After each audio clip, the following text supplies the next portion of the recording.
मैंने उसको जब जब देखा लोहा देखा, लोहे जैसा चलते देखा, गलते देखा, ढलते देखा, मैंने उसको गोली जैसा चलते देखा। नमस्कार सभी मेरे प्यारे साथियों को, मैं विवेक पांडे स्वागत और अभिनंदन करता हूं आप सभी का। निबंध लेखन एक कला है। जी हाँ, अगर आप यूपीपीसीएस अथवा आरओ की मुख्य परीक्षा देने जा रहे हैं तो आपको ज़्यादा ज़रूरी है कि आप ये जाने समय कि कैसे आप इस परीक्षा में अपने आप को स्थापित कर सकते हैं। जैसे अगर आप आरओ की परीक्षा देने जा रहे हैं, मुख्य परीक्षा, ध्यान दीजिएगा मैं जो भी बात कर रहा हूँ मुख्य परीक्षा के दृष्टिकोण से बात कर रहा हूँ, अथवा आप यूपीपीसीएस की परीक्षा देने जा रहे हैं, यहाँ पर भी मैं मुख्य परीक्षा की बात कर रहा हूँ जिसमें कि पूरा का पूरा निबंध का 150 नंबर का आपको एक प्रश्न पत्र मिलता है। और यहाँ पर आपके लिए जो मुख्य परीक्षा में निबंध का पूरा खांचा होता है ये 120 अंक का होता है। गौर करिएगा बहुत ध्यान से, मैं बहुत काम की बातें बताने वाला हूँ। ये वीडियो वास्तव में सीरियस विद्यार्थियों के लिए बनाया जा रहा है जो कि तैयारी की दृष्टिकोण से अपने आप को एक ऐसी भूमिका में उतारना चाहते हैं जो परीक्षा में सफलतम दृष्टिकोण अपनाने के लिए ज़रूरी होता है। तो गौर करेंगे कि आरओ की परीक्षा देने जा रहे हैं या तो यूपीपीसीएस की मुख्य परीक्षा देने जा रहे हैं तो आरओ की मुख्य परीक्षा में 120 अंक का 3 निबंध इसमें आपसे पूछे जाते हैं। गौर करेंगे, अंतर भी स्पष्ट रहेगा तभी आप कुछ कर पाएंगे, तभी आपका दृष्टिकोण दोनों के साथ साथ चल पाएगा। यहाँ पर भी आपसे 3 निबंध पूछे जाते हैं, ठीक है ना, गौर करिएगा। अच्छा, यहाँ जो निबंध पूछे जाते हैं ये 40-40 अंकों में डिवाइड होते हैं, इसीलिए 120 अंक के होते हैं। गौर करिएगा, जो आरओ में निबंध होता है ये कुल 600 शब्दों में लिखना पड़ता है, 600 शब्दों में लिखना होता है। और यहाँ पर जो निबंध होता है वो 50-50 अंकों में विभक्त होता है। और गौर करने वाली बात यह है कि कुल 700 शब्दों में लिखना होता है। कई बार विद्यार्थी पूछते हैं कि सर कैसे तय करेंगे कि 600 शब्द हो गए हैं या 700 शब्द हो गए हैं। देखिए, मैं आपका ध्यान आकर्षण करना चाहूँगा कि विद्यार्थी की जो आइडियल कॉपी है वो एक पेज में अगर 100 शब्द लिख देती है, लगभग 80 से 100 शब्द लिख देती है तो उसे एक आइडियल कॉपी के तौर पर देखा जाता है। जैसे मैं उदाहरण के तौर पर आपको समझाता हूँ कि जैसे मान लीजिए यह आपकी कॉपी का पन्ना है, तो आप इस पन्ने में पहले तो इधर एक हाशिया छोड़ दीजिए और इधर एक हाशिया छोड़ दीजिए। इसके लिए ज़रूरी नहीं कि आप यहाँ एक लाइन खींचें स्केल लगा करके तभी यह लाइन यानी कि हाशिया छोड़ना कहलाएगा, नहीं, यह अपने से तय कर लीजिए कि आपके लगभग 1.5 अंगुल का जगह इधर और 1 अंगुल का जगह इधर, या 1.5 अंगुल की जगह दोनों तरफ छूटी होनी चाहिए। 1 अंगुल की जगह ऊपर की ओर और 1 अंगुल की जगह नीचे की ओर भी लेखन में छूटना चाहिए, जो कि विद्यार्थियों से अमूमन हो नहीं पाता है। वह कॉपी के एक सिरे से शुरू करके दूसरे सिरे तक लिख देना चाहते हैं, जो कि गलत तरीका है, बहुत ही गलत तरीका है, अभद्र तरीका है। और उन्हें इस तरफ अगर चले तो यहाँ से जैसे अगर आप लिखना शुरू करते हैं तो आपके कुल शब्दों की संख्या जो है वो 9 से 11 हो सकती है। 9 से 11 नहीं, माफ़ी चाहूँगा, 7 से 9 हो सकती है। कितना? 7 से 9 हो सकती है। और अगर इधर तरफ बढ़ते चले आए तो कुल कितनी पंक्तियां लिख सकते हैं? तो 11 पंक्तियां लिख सकते हैं। वो 11 से कुल 13 पंक्तियां लिख सकते हैं। अगर इसमें सब कुछ शामिल है, में है, मतलब सभी प्रकार के अव्यय और सब कुछ शामिल है, अगर आप इन सब को शामिल करके लेके चलें तो ये सारी चीज़ें उसमें आ जाती हैं। तो कुल मिला करके अगर आप मिला करके देख लें तो यहाँ से जो है लगभग आप देख पा रहे होंगे कि 80 से लेकर के 110 शब्द तक, है ना, मैक्सिमम आपका आ रहा है। तो यही एक आइडियल कॉपी मानी जाती है। इतना कर लेने पे इस कॉपी को हम एक आइडियल कॉपी मान सकते हैं। तो इतना आपको अभ्यास कर लेना चाहिए। और एक लाइन और दूसरे लाइन के बीच में कितना गैप होना चाहिए? तो जितना बड़ा आप वर्ण लिखते हैं, जैसे मेरे एक पंक्ति और दूसरे पंक्ति के बीच में कितना गैप होना चाहिए? तो जितना बड़ा मैंने आर लिखा है इसका ठीक आधा गैप तो होना चाहिए। एक शब्द और दूसरे शब्द के बीच में भी उतना ही गैप होना चाहिए, तब हम उस कॉपी को एक आइडियल कॉपी मानते हैं। खैर, तो ये पूरा का पूरा दृष्टिकोण था, इससे 600-700 शब्द आपने तय किए। अच्छा, मान लीजिए बाई एनी चांस अगर कोई बच्चा कहता है कि सर मान लीजिए यहाँ पर 600 शब्दों की जगह मैंने 550 शब्द ही किए और किसी किसी निबंध, जैसे 3 करना है ना, तो किसी में मेरे 650 हो गए, तो क्या इसकी वजह से कोई फर्क पड़ेगा? तो नहीं, माइनस और प्लस 50 तक कॉपी को वेरिएशंस दिए जाते हैं और यहाँ पर भी ठीक वही चीज़ लागू होती है, माइनस और प्लस 50 वेरिएशंस मिलते हैं। हाँ, लेकिन ये नहीं हो सकता कि सब में 650 लिखे जाएं या सब में 750 लिखे ही जाएं, ऐसा बिल्कुल नहीं होना चाहिए। जब 3 निबंध लिखने होते हैं तो ऐसी दशा में आपके पास ये ऑप्शंस होते हैं कि किसी एक में कम और किसी 2 में ज़्यादा मैनेज हो सकते हैं, कम ज़्यादा हो सकता है, क्योंकि कई सारे विषय जो आपकी परीक्षा में पूछे जाते हैं वो ऐसे होते हैं जहाँ पर आप ये तय नहीं कर पाते कि जैसे इसमें मुझे इतने सारे डायमेंशंस आते ही हों, ये तय नहीं हो पाता है विद्यार्थी के साथ और ऑन द स्पॉट पॉसिबल भी नहीं है, तो इतने वेरिएशंस देखने को मिलते हैं। अब आइए मैं आपको समझाता हूं कि निबंध लेखन कैसे किया जाना चाहिए, सही तरीका क्या है, और जब निबंध पेपर की बात की जाती है तो उसको परीक्षा के दृष्टिकोण से कैसे देखा जाना चाहिए। मैं जो भी बात करूंगा आप गौर फरमाइएगा, मेरी जो भी बातचीत होगी वो आरओ की निबंध पेपर की परीक्षा को लेकर के, जो कि 120 अंकों के लिए है, और आपके यूपी पीसीएस के जो है पेपर को लेकर के जो कि कुल 150 अंक के लिए है, दोनों को साथ में लेकर के होगी, किसी भी एकांगी तरीके से हमारी बातचीत नहीं होने वाली है। आगे बढ़ेंगे तो निबंध लिखने की प्रक्रिया में जुड़ी हुई कुछ चुनौतियां होती हैं। अगर हम उन चुनौतियों को समझ लें और उन चुनौतियों को देखते हुए अगर आगे बढ़ने का प्रयास करें तो ये बड़ा सरल माध्यम हो जाएगा कि हम निबंध लेखन अच्छे से कर पाएंगे। जैसे जब भी हमारे सामने कोई प्रश्न आए निबंध को लेकर के, तो हमें क्या क्या चीज़ें तय करनी चाहिए। पहले तो हमें निबंध की के प्रश्न को पढ़ करके ये अंदाज़ा लगाना चाहिए या तय कर लेना चाहिए कि सही अर्थ क्या है। अगर हमने सही अर्थ ग्रहण कर लिया निबंध का तो ये काफ़ी आसान हो जाता है कि अब हम तय कर पाएंगे कि निबंध लेखन कर लेना चाहिए इस विषय पर। जैसे हमारे पास 3 खंड होते हैं, होता क्या है कि चाहे आरओ की परीक्षा हो चाहे पीसीएस की, हमारे पास 3 खंड होते हैं, खंड क, खंड ग और खंड ख और खंड ग। तीनों में हमारे पास ये ऑप्शंस होते हैं कि 3-3 विषय होते हैं हमारे पास 3-3 विषय होते हैं लिखने के लिए और काम करने के लिए। यहाँ पर 1, 2, 3 और यहाँ पर भी 1, 2, 3 और यहाँ पर भी 1, 2 और 3, ऐसे ऐसे करके हमारे पास 3-3 विषय होते हैं। जैसे मान लीजिए पहले वाले में साहित्य और संस्कृति आ गया, विज्ञान के क्षेत्र में आ गया, सामाजिक क्षेत्र में आ गया, तो मान लीजिए इन तीनों में से कोई एक आपको चुनना पड़ेगा। तो मैं आपको ये सजेशन देना चाहता हूँ कि इन पूरे के पूरे 9 पार्ट्स में से, जो कि 9 विषय आपको दिए गए हैं, इन 9 विषयों में से किसी 6 विषय पर तो अपनी कमांड बेहतर बना लीजिए, जिनसे कि प्रत्येक खंड के 2-2 विषयों पर आपकी पकड़ अच्छी हो जाए। जैसे खंड खा में जाएंगे तो अर्थशास्त्र का खंड आता है और आपके विज्ञान का खंड आता है। तो इसी प्रकार से आप एक तय कर लीजिए, रणनीति तय कर लीजिए कि मैं इन 2 विषयों में से एक ये वाला खंड जो है लेकर के काम करना शुरू करूंगा। 2 इसलिए क्योंकि मान लीजिए आपने साहित्य के क्षेत्र में जो है पढ़ाई करके गए, अच्छी खासी जानकारी लेके गए, कई सारे डायमेंशंस का चुनाव करके गए, कई प्रकार के पिछले वर्षों के निबंधों पर आप अपना काम करके गए, लेकिन एग्जाम में जाने के बाद आप वहां पर जो विषय मिला उस पर आपकी पकड़ थोड़ी मजबूत नहीं रही और दूसरे खंड में आपके पास कई सारे डायमेंशन, उस एक मजबूत लेखन आपके पास जरूर है, तो आप दूसरा का चुनाव कर सकें। इसलिए आपको ये वेरिएशंस रखने चाहिए अपने साथ, अपने पास ये ऑप्शंस जब हैं उपलब्ध हैं तो उसको चुनना चाहिए। साथ ही जब हम सही अर्थ को ग्रहण कर लें, सही अर्थ को ग्रहण करने के लिए कई सारे तरीके हैं। जैसे जब विषय के सही अर्थ को ग्रहण करने की बात आती है तो हमें ये तलाशना चाहिए कि कैसे ग्रहण करें। जैसे एक विषय को देख करके अनुमान लगा सकते हैं कि सही अर्थ कैसे ग्रहण किया जाना चाहिए। तो केवल राजनीतिक अधिकार महिलाओं की स्थिति में परिवर्तन नहीं ला सकते। प्रश्न पूछा हुआ है कि केवल राजनीतिक अधिकार महिलाओं की स्थिति में परिवर्तन नहीं ला सकते, जैसे यही विषय है, परीक्षा में पूछा हुआ है। अब हम इसको देखकर कैसे तय कर लें कि केवल राजनीतिक अधिकार महिलाओं की स्थिति में परिवर्तन नहीं ला सकते, तो हमें इसमें क्या क्या चीजें लिखनी चाहिए या क्या क्या चीजें तय कर लेनी चाहिए, हम ये कैसे तय करेंगे। तो ये तय करने के लिए हमें कुछ कीमती शब्दों की ओर ध्यानाकर्षण करना चाहिए। जैसे हमारे पास यहाँ पर एक शब्द है केवल, इस शब्द के माध्यम से हम काफी कुछ तय करने में सफलता अर्जित कर सकते हैं। तो जब ये शब्द हमारे पास आया, जैसे हमारे पास एक शब्द है केवल और दूसरा आप देखेंगे तो यहाँ पर है राजनीतिक अधिकार।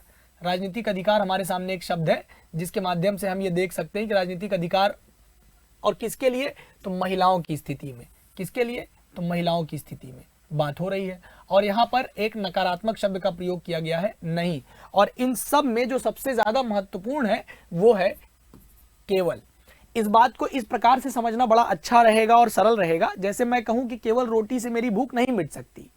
तात्पर्य कि केवल रोटी से, यानी जो मेरी भूख है वो केवल रोटी खाने से नहीं खत्म हो सकती है। मुझे रोटी के अलावा चावल, सब्जी और भी अन्य प्रकार की कई चीजें, जैसे सलाद, और रोटी में भी कई प्रकार की रोटी, जैसे मिस्सी रोटी भी, तवा रोटी भी, और भी बहुत सारी चीज़ें। तो मैं और भी चीज़ों को खाना चाहता हूँ साथ में, जैसे दही बड़ा हो गया और भी अन्य प्रकार की चीज़ें हो गई, कई प्रकार की दालें हो गई, ये मेरी भूख को मिटा सकती हैं।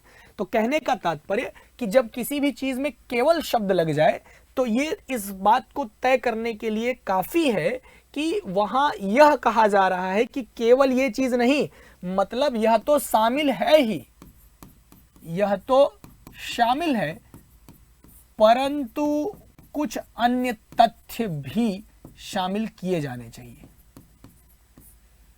अन्य बातों पर भी ध्यान जाए।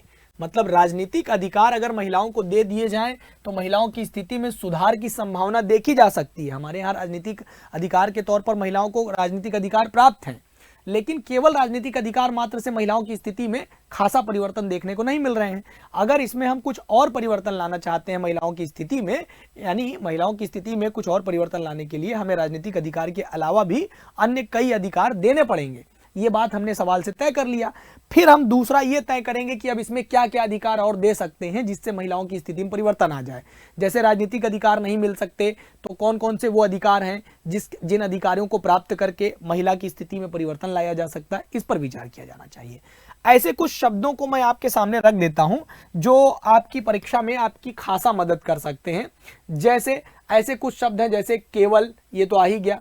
अच्छा, जैसे इसी केवल की जगह अब आप इसको ऐसे लीजिए कि एकमात्र राजनीतिक अधिकार। क्या सवाल को जरा इस प्रकार से देखा जाए कि एकमात्र राजनीतिक अधिकार महिलाओं की स्थिति में परिवर्तन नहीं ला सकता।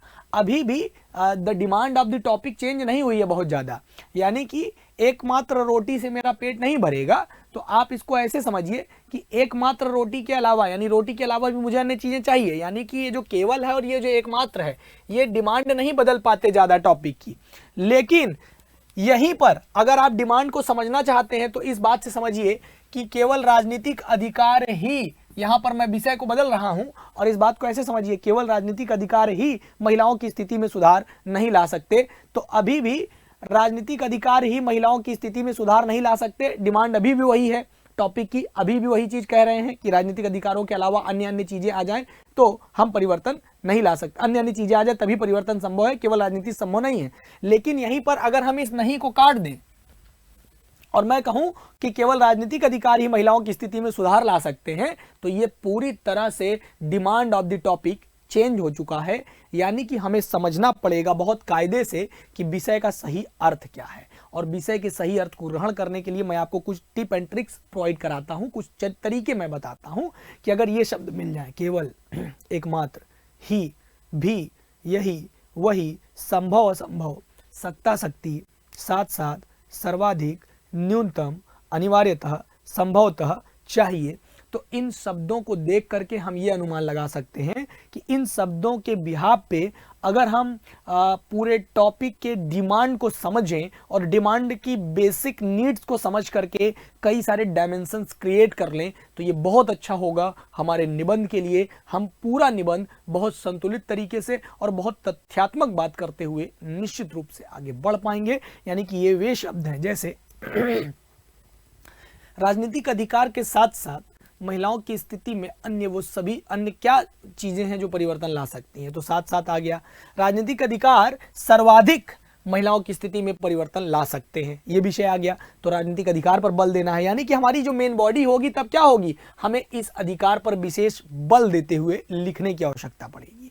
मैं उम्मीद करूंगा कि आप समझ पाए होंगे कि हमें सबसे पहले विषय का सही अर्थ समझना पड़ेगा। हमें समझना पड़ेगा कि टॉपिक की डिमांड क्या है। क्यों? क्योंकि हमारे नंबर तभी कटते हैं जब हम डिमांड से हट करके कुछ अन्य अनर्गल बातों की चर्चा करने लगते हैं और केवल परीक्षा का समय खराब करते हैं, तब हमारे नंबर कटते हैं। अच्छा, फिर विषय से जुड़े हुए बिंदुओं को खोजिए। जैसा कि मैंने आपको कहा कि जब आप डिमांड समझ जाइए टॉपिक की तो बड़ा आसान होगा आपके लिए कि कैसे आप तय करें कि विषय से जुड़े हुए अन्य बिंदु क्या हैं। जैसे राजनीतिक अधिकारों के अलावा वे कौन कौन से अधिकार हैं जिन अधिकारों को प्राप्त करके महिलाओं की स्थिति में विशेष परिवर्तन लाए जा सकते हैं, जैसे शिक्षा का अधिकार, समता और समानता का अधिकार। इस प्रकार के बहुत सारे अधिकारों को आप ले करके चुन करके यह सिद्ध कर सकते हैं विषय को कि इन अधिकारों को प्राप्त करके ही हम महिलाओं की स्थिति में परिवर्तन ला सकते हैं। फिर उसके बाद हम निबंध की एक रूपरेखा बनाएंगे। रूपरेखा के संबंध में हम क्या क्या चीज़ें करते हैं, जैसे सबसे पहले उसकी भूमिका, फिर उसके बाद उसकी मेन बॉडी को लिखना और फिर उसके बाद निष्कर्ष की ओर आगे बढ़ना, ये तरीका होता है। इस तरीके पर भी मेरा सुझाव आपको आगे मिलेगा। फिर उसके बाद भूमिका लिखते हैं। भूमिका लेखन के अनेक प्रकार हैं जिन प्रकारों को मैं अपनी कक्षाओं में अक्सर चर्चा करता रहता हूँ, बताता रहता हूँ कि भूमिका लिखने के लिए आपको क्या क्या वे तरीके हैं जो आपको सुझाने चाहिए, अपनाने चाहिए। फिर मेन बॉडी में उतरने की कोशिश करते हैं। मेन बॉडी में हम वे सभी डायमेंशंस सामने रखने की कोशिश करते हैं जिन डायमेंशंस के बिहाफ पे हम अपने पूरे के पूरे निबंध को कसकर उसको आगे खींच सकते हैं और फिर निष्कर्ष लेखन करते हैं। मैं समझाना चाहूँगा कि अगर किसी भी विषय को आप नहीं समझ पा रहे हैं तो उस विषय को समझने के लिए आप इन तर्कों पर कसने का प्रयास अवश्य किया करें। इससे आपको डिमांड जरूर समझ जाएगी कि क्या राजनीतिक अधिकार महिलाओं की स्थिति में परिवर्तन ला सकते हैं, तो क्या क्या परिवर्तन ला सकते हैं, राजनीतिक अधिकार क्यों महिलाओं की स्थिति में परिवर्तन ना ला सका और वे कौन कौन से अधिकार हैं जो प्राप्त हो जाएं। यहाँ पे आ जाइए, कौन कौन से अधिकार हैं जो प्राप्त हो जाएं तो महिलाओं की स्थिति में परिवर्तन ला सकते हैं। कहाँ और कब वे स्थितियां उत्पन्न हुई हैं जहां महिलाओं को राजनीतिक अधिकार होते हुए भी अन्य अधिकारों की आवश्यकता पड़ी है, जिन अधिकारों के माध्यम से ही उनकी दशा दिशा बदल सकती है। साथ ही हम कैसे उन अधिकारों को प्रोवाइड कर सकते हैं, जैसे अन्य देशों की तुलना भी कर सकते हैं कि अन्य राष्ट्रों में ऐसे कौन कौन से विशेषाधिकार हैं जो महिलाओं को प्राप्त हैं जिससे उनकी स्थिति में विशेष परिवर्तन आए हैं, और भारतीय महिलाओं को अगर वे अधिकार प्राप्त हो जाए तो उनमें भी हम विशेष परिवर्तन देख सकते हैं। तो इन चीज़ों पे अगर हम कसने का प्रयास करें तो हमारा निबंध बड़ा मजबूत और सदा नपा तुलासा होगा और विषय की मांग को पूरा कर रहा होगा, जो हमें अधिक से अधिक अंक खींचने में मदद करेगा।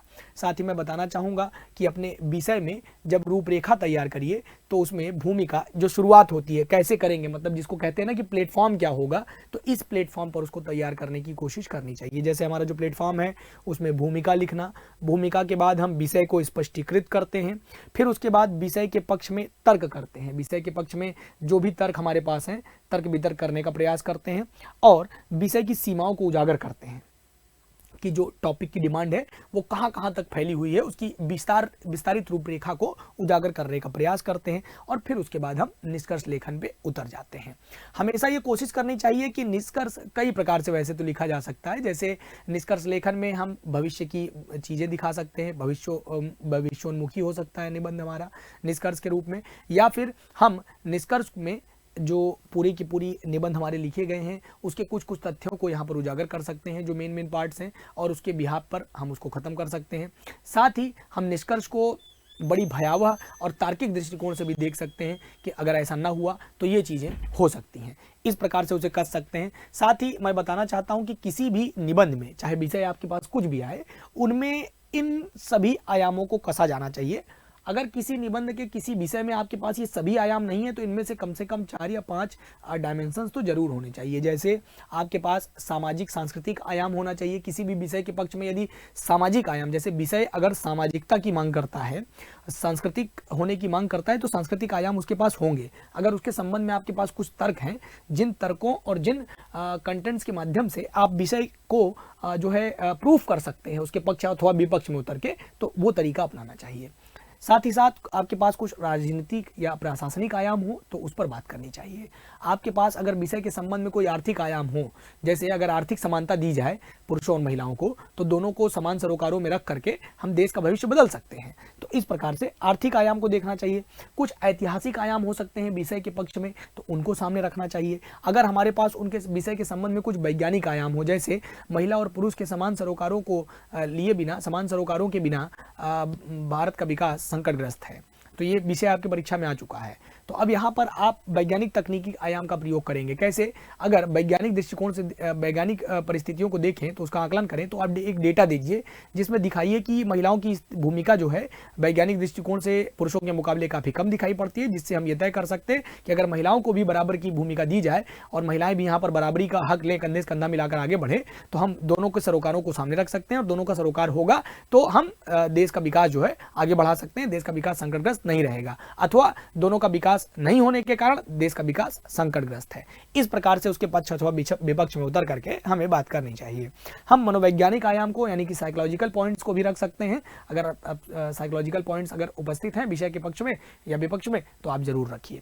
साथ ही साथ कुछ दार्शनिक आयाम भी अगर आपके पास हैं, कुछ एथिकल जो है आपके पास हो तो भी उनको रखने की कोशिश करनी चाहिए विषय के पक्ष में। और आपके पास कोई भौगोलिक आयाम हो, राष्ट्रीय अंतर्राष्ट्रीय आयाम हो, वैश्विक आयाम अगर आपको दिखाई पड़ता है तो उनको रखना चाहिए।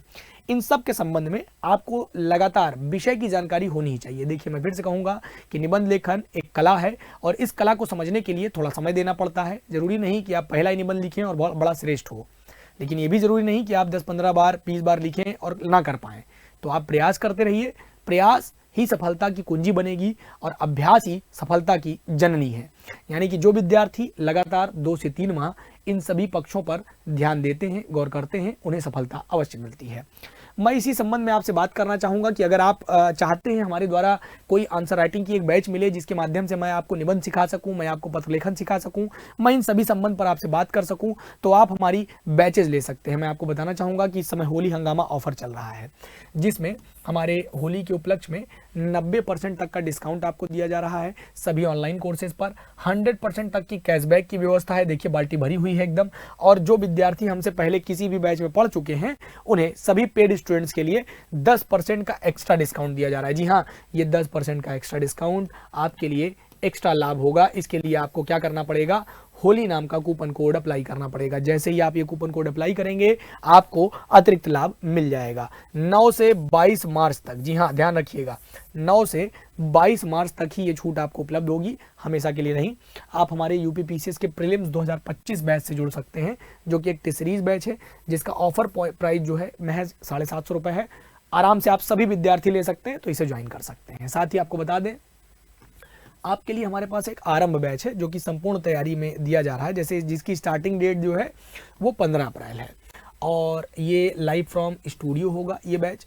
इसका ड्यूरेशन जो है वो 14 महीने का रखा जा रहा है आरंभ बैच का, और ये महज 6,500 रुपये में आपको मिल जाएगा।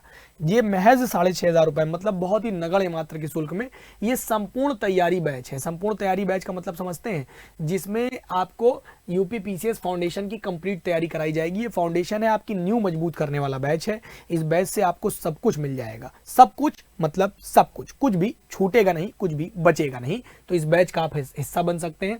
ये हंगामा ऑफर है, ध्यान रखिएगा, फिर से बताऊंगा, 9 से 22 मार्च तक ही मिलेगा। इसको एनरोल कर सकते हैं।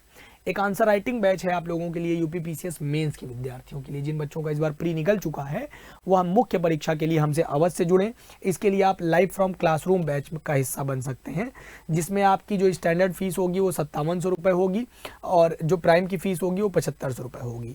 दरअसल प्राइम में बहुत सारी अन्य चीज़ें भी मिल जाती हैं। इन अन्य चीज़ों के संबंध में आप इस चीज़ को ले सकते हैं। ये 7500 रुपये है, ज़्यादा अंतर होता है थोड़ा सा फीस का। तो यहाँ पर केवल आपको क्लासरूम्स मिलते हैं, क्लास के अलावा थोड़ी बहुत प्रैक्टिस मिलती है, और यहाँ पर आपको कुछ अन्य लाभ, जैसे आपको पीवाईक्यूज दिए जाते हैं, आपकी प्रैक्टिस सेशंस कराए जाते हैं, आपको अन्य नोट्स उपलब्ध करवाए जाते हैं। ये सारी चीज़ें आपको यहाँ पर उपलब्ध कराई जाती हैं, लेकिन यहाँ पर इन चीज़ों की कमी देखी जाती है। तो ये आपकी आंसर राइटिंग बैच है, इसमें आपको अतिरिक्त प्रकार के फायदे मिलते हैं। आपको मैं बताना चाहूँगा कि अगर आप हमारे बैच का हिस्सा बनना चाहते हैं तो एक आपके पास ऐसी भी बैच है हमारे पास यूपी पीसीएस और आरओ के बच्चों के लिए। ध्यान से सुनिएगा, जिसको आप बहुत ही कम शुल्क में जा करके खरीद सकते हैं। ऑफर उस पर लागू है। उस बैच को आप अभी भी परचेज कर सकते हैं, जिसको आप लोगों ने बहुत सारा प्यार दिया था। आरओ की मुख्य परीक्षा के लिए मैंने उसको बनाया है। अपने जन्मदिन के उपहार के स्वरूप वो बैच आपके लिए लॉन्च किया था मैंने, और आप लोगों ने उसको बहुत प्यार दिया था। उस बैच को आप जो जनरल हिंदी के नाम से उपलब्ध है हमारे एप्लीकेशन पे, आप जाकर के लीजिएगा। आरओ का 6 टॉपिक कंप्लीट उसमें मैंने पढ़ा के रखा है, और पूरा का पूरा मेंस है, मतलब आलेखन, सारांश लेखन, शीर्षक, गद्यांश की व्याख्या, संक्षेपण, ये सारी चीज़ समझाया है। निबंध का पूरा सेक्शन पढ़ा रखा है, तो आप जाकर के उसको परचेज कर सकते हैं। ठीक है, तो आज के लिए इतना ही, तब तक के लिए राम राम, दुआ सलाम। इस ऑफर को ज़रूर आप लोग रिवील करिएगा, फ़ायदा उठाइएगा। और ये निबंध की क्लास कैसी लगी, अगर आप चाहते हैं कि मैं ऐसे ही सेशंस लगातार लेता रहा करूं तो कमेंट बॉक्स में कमेंट करिएगा। साथ ही मैं बताना चाहूँगा कि निबंध लेखन अगर आप सीखना चाहते हैं या जो विद्यार्थी मुझसे सीखे हैं तो कमेंट करके 2 शब्द जरूर लिखेंगे, और जो सीखना चाहते हैं निबंध लेखन, मेरे साथ जुड़ना चाहते हैं, वो हमारे बैच का हिस्सा बने और ज़रूर कमेंट करके बताइएगा कि ये जो निबंध के बारे में मैंने आपको एक संक्षिप्त मोटी जानकारी दी है कि लेखन की प्रक्रिया कैसी किस प्रकार की होनी चाहिए, कैसी लगी। साथ ही आप सबको होली की अनेक शुभकामना। आप सभी का दिन शुभ हो। जय हिंद, जय हिंदी, नमस्कार।